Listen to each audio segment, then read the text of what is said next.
Assalamualaikum warahmatullahi wabarakatuh. Selamat pagi anak-anak. Apa kabar kalian semuanya hari ini? Alhamdulillah. Alhamdulillah jika kalian dalam keadaan baik-baik saja. Untuk memulai pelajaran, coba kalian lihat di sekitar kalian, apakah masih ada sampah? Jika masih ada, tolong kalian bersihkan di bawah bangkunya masing-masing.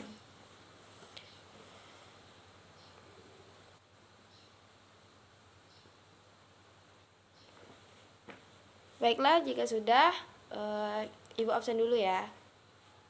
Ibu akan absen satu-satu. Yang pertama Eva, Sobirin, Heriansyah, Mutiari. Baiklah, karena semuanya hadir, jadi kita lanjutkan dengan baca doa. Sobirin, tolong pimpin teman-temannya untuk berdoa.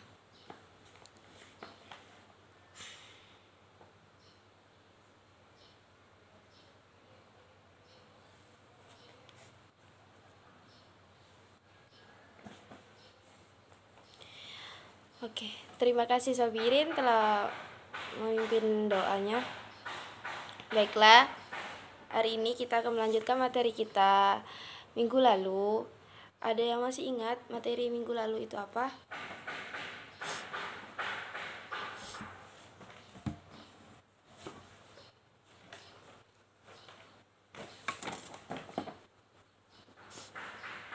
Ya, benar sekali. Materi minggu lalu adalah kota, struktur ruang kota, yang dimana kita telah mempelajari tentang pengertian kota dan kriteria kawasan kota. Jadi Ibu ingin bertanya, apakah ada yang masih ingat dari pengertian kota itu sendiri?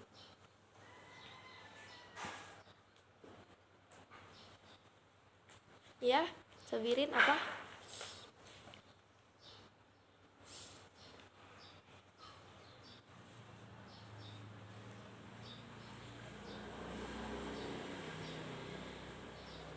Baiklah, ya benar sekali kata Sobirin. Dari pengertian kota adalah pusat pemukiman dan kegiatan penduduk yang mempunyai batas wilayah, batas administrasi yang diatur dalam peraturan perundang-undangan serta pemukiman yang memperlihatkan watak dan ciri kehidupan di perkotaan. Nah, jadi dari pengertian kota itu sendiri, apakah masih ada yang bingung? Jika tidak, Ibu akan melanjutkan materi untuk hari ini, yaitu tentang kota ditinjau dari aspek fisik, sosial, dan aspek ekonomi, serta kalian dapat menyebutkan fungsi dari kota itu sendiri.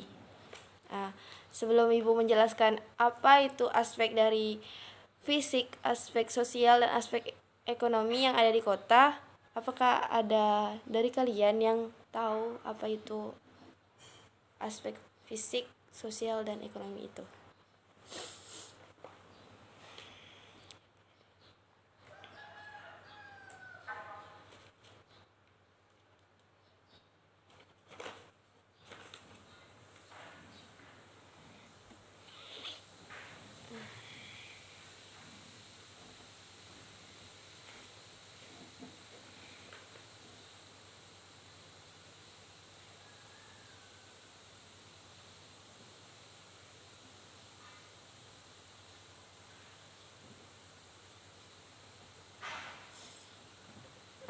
Karena tidak ada yang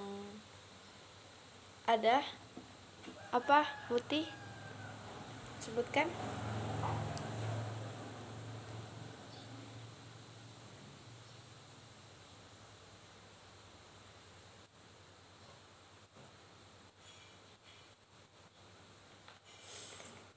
Ya, benar. Jawaban dari kalian semua tidak salah.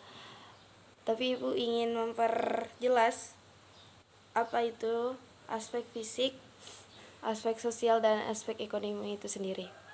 Yang pertama, aspek fisik.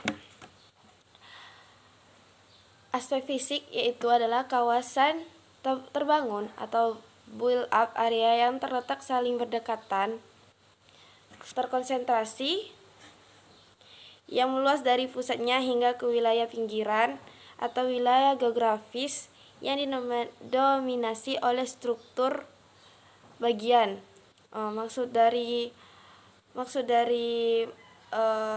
yang meluas dan dari pusat hingga ke wilayah pinggiran itu sendiri, maksudnya itu bagian-bagian dari kawasan terbangun. Jadi kawasan terbangun itu dari pusat kota meluas hingga ke tempat-tempat kota yang tempat pinggiran. Nah, yang selanjutnya adalah aspek sosial. Dan aspek sosial sendiri dipandang dari aspek sosial sendiri, yaitu konsentrasi penduduk yang membentuk suatu komunitas yang pada awalnya bertujuan untuk meningkatkan produktivitas kerja tenaga kerjanya atau kehidupannya melalui konsentrasi dan spesialisasi serta meningkatkan diversitas intelektual, kebudayaan, dan kegiatan rekreatif di perkota-kotaan. Dari bahasa asing yang tadi yang Ibu sebutkan seperti intelektual, rekreatif, apakah ada yang tahu, apakah ada yang belum paham dari maksud tersebut?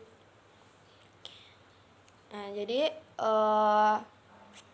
istilah intelektual di aspek sosial ini, maksud dari itu ialah intelektual adalah daya pikir, pola pikir, cara pikir manusia untuk meningkatkan daya taraf hidup mereka di daerah perkotaan, seperti itu.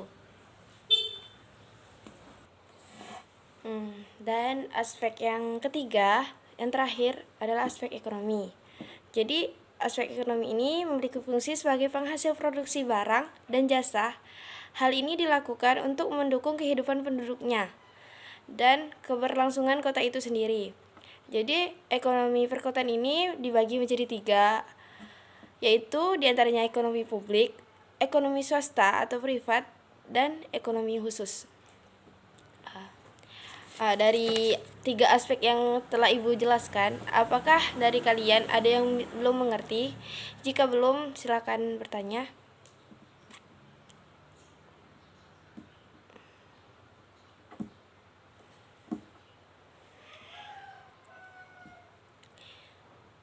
Baiklah, jika tidak ada, Ibu akan melanjutkan materi yang selanjutnya, yaitu fungsi kota. Sebelum Ibu menjelaskan fungsi kota itu sendiri, apakah dari kalian ada yang tahu apa fungsi dari kota itu sendiri? Ya, Muti, Subirin, Heri.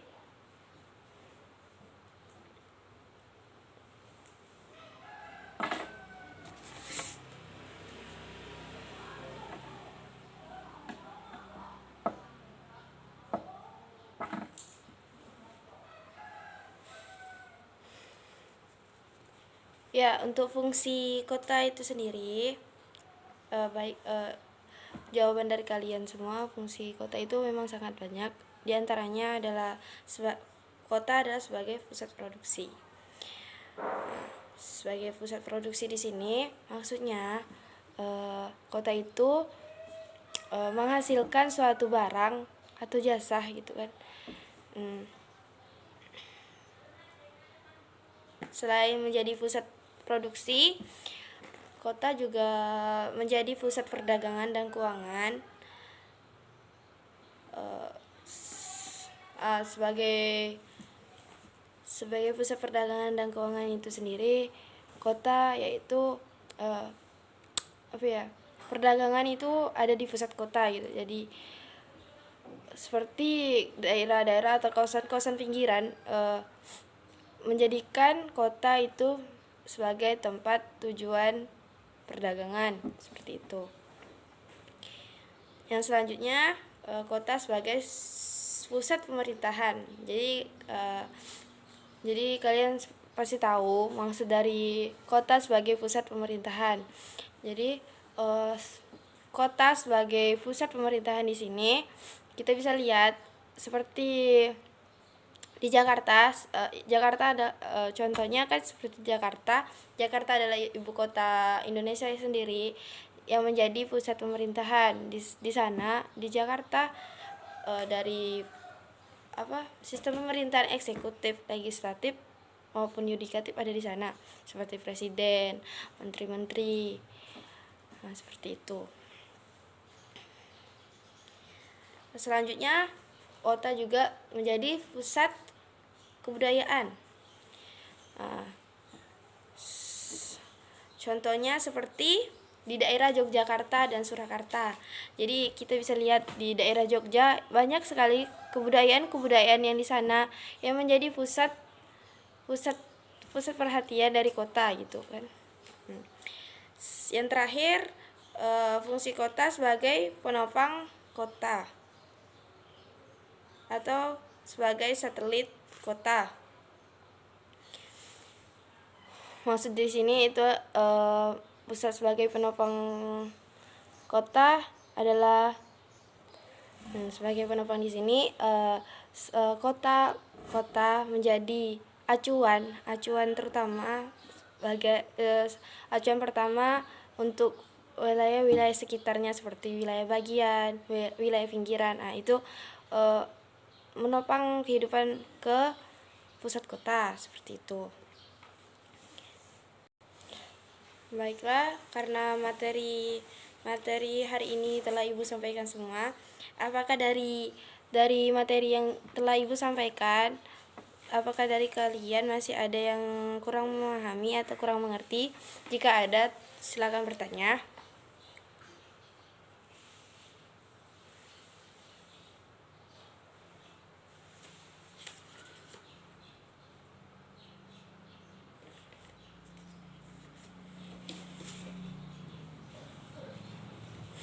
Baiklah, jika telah mengerti semua, sebelum kita tutup, adakah yang bisa menyimpulkan dari materi yang telah kita pelajari hari ini? Ya, silakan Uti.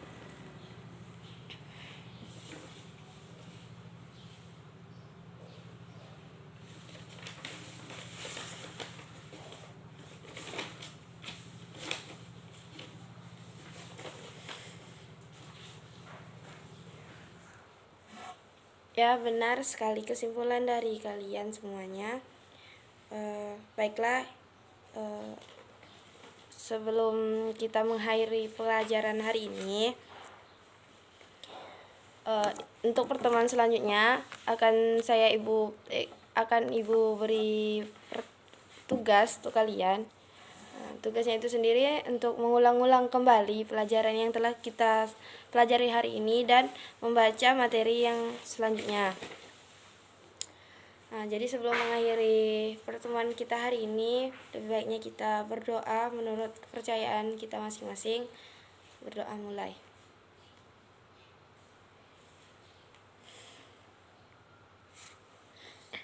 Berdoa selesai.